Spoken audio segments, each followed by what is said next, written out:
So what's big, black, contained splotches of nacho cheese, and had a broken lug on it? If you guessed Scott's RN-50, you're right. Howdy, Mark Serbu, gun designer, gun nut. Hopefully you've seen Scott's video where his RN-50 experienced this. If not, well, here it is. This is the most important part, at least for our video. Yes, the upper and lower kind of went their separate ways, didn't they?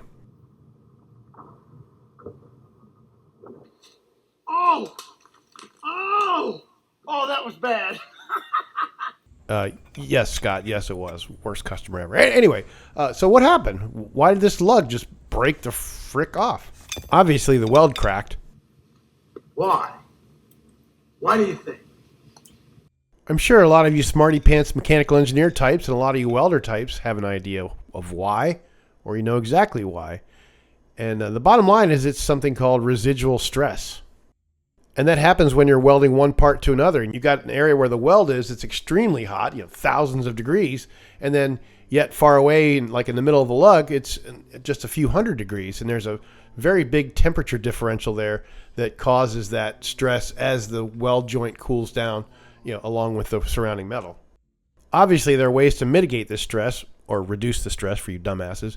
And we've done all that, but things happen, especially when you're making thousands of something. And I think we have it completely solved now, but Scott's gun was made 5 years ago, and we didn't quite have it down then. And it hasn't happened a lot. It's probably happened on fewer than a dozen guns, but that's still, it's not something you want to have happen.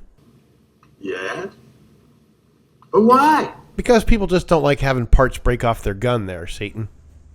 So we've got Scott's rifle here ready to be taken apart, and the first step is getting the barrel out. And since it's held in with red Loctite, you've got to heat the crap out of it and put a lot of persuasion on it. And that's what Mike's doing here. People like fire. Oh, fire. It doesn't take a whole lot of heat, actually less than a few hundred degrees Fahrenheit to break the Loctite. So just be careful with your propane torch. And it just takes a few minutes. And no big deal. Was this one that was engraved or laser? Engraved. So it was on the CNC? Yep. That's the way we did it for the first 3 or 4 years.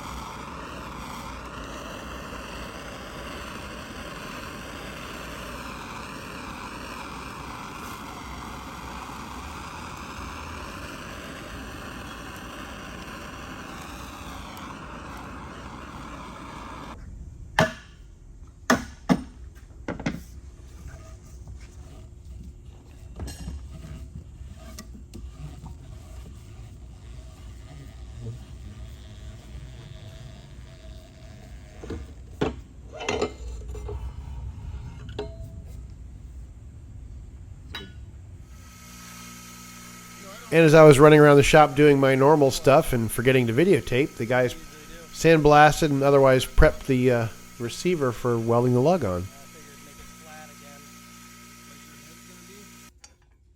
When I re-weld these, I usually leave all the old weld on there because it makes it self-fixturing, but my welder hadn't gotten the memo on that one yet. But anyway, here we've got enough left where it is self-fixturing and all you got to do is clamp it in place.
Try and keep my hand out the way. Yeah, that's good.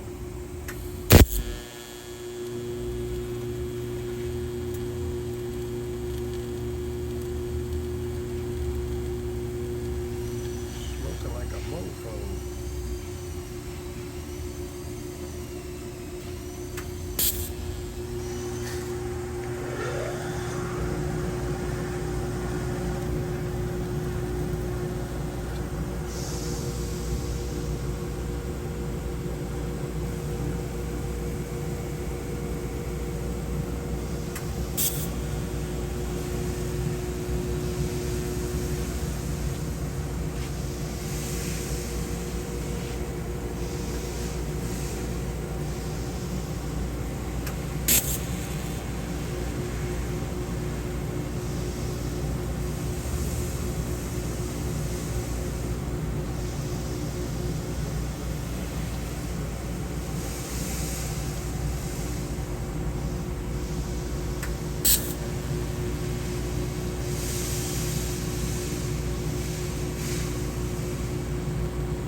And we're all done with the welding.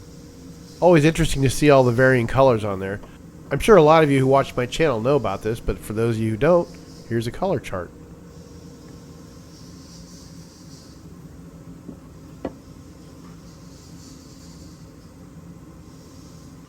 Next step is parkerizing, and we've always got tons of parts to be parkerized, and here they are. Already sandblasted at this point, ready to go in the tank.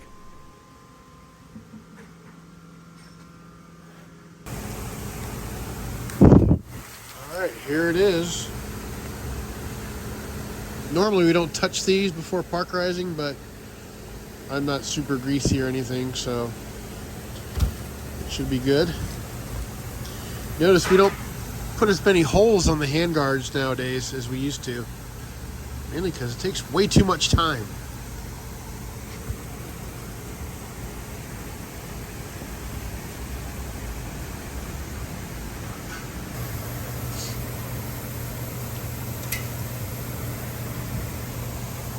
And here's Griffey,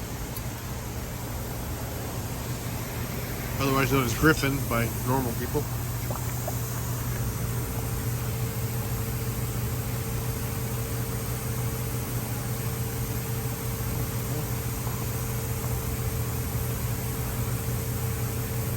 Take it out really quickly so we can see it. Yeah, it's okay. Not too long. Turns black really fast. Shit.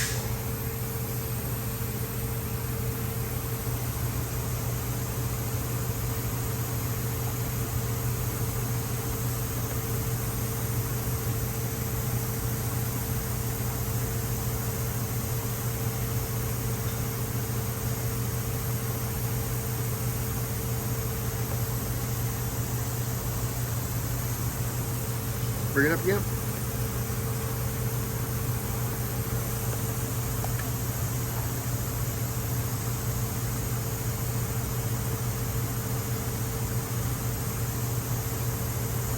I'm going to get over here and get ready for the dunk.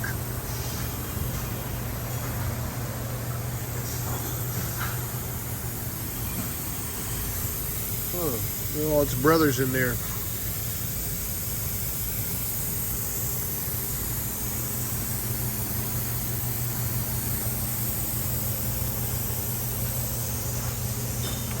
Right here.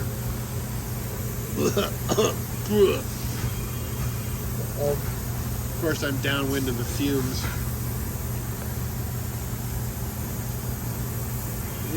Really need a hood over here. That'd be nice. I need to work on that this week. It's only 23 years, no, 26 years overdue. Alright, just don't splash me on the way over.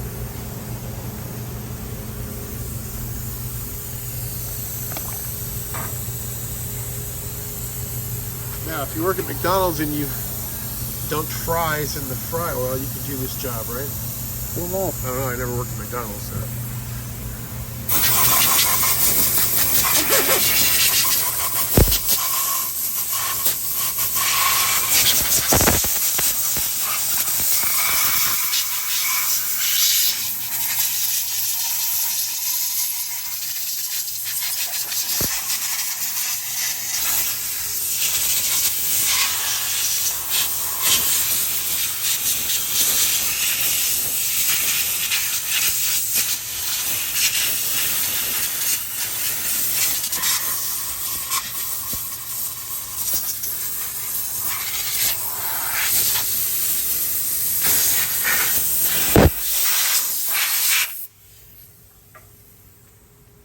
Alrighty.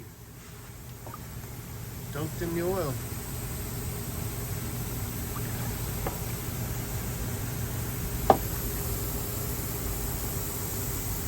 Just spin it around so I can see the weld. Yep. Can't even tell. Love it.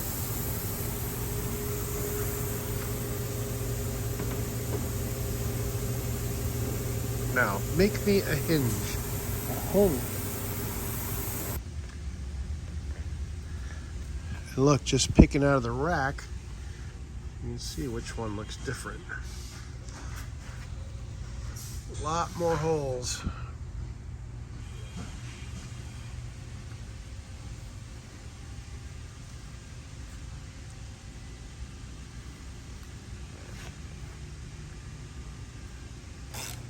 Now the barrel gets reinstalled and assembly is pretty much finished.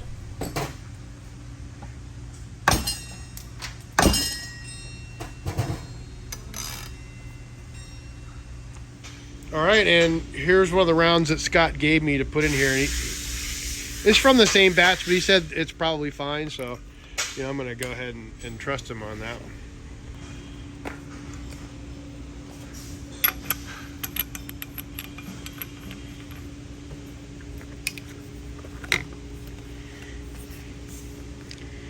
Alright, ready to fire. Fire in the hole! Oh, that's weird. Oh, should have gone. Haha, let me know in the comments if I got you. Alright. Test firing Scott's rifle.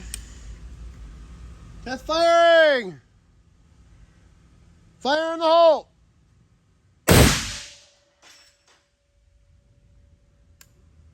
Hey, it worked, no problem. Well, that's it. All fixed, all good, pretty much back to new.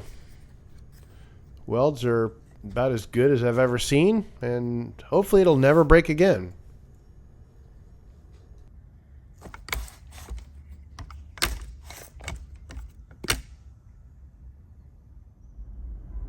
Well, thanks for watching as usual, folks. I always appreciate you. Let me know in the comments if I missed something, if I forgot something, or if you learned something especially cool that you didn't know. Let me know if you hate Edwin, or who do you like better, Edwin or me or Richard? Well, no, don't answer any of those.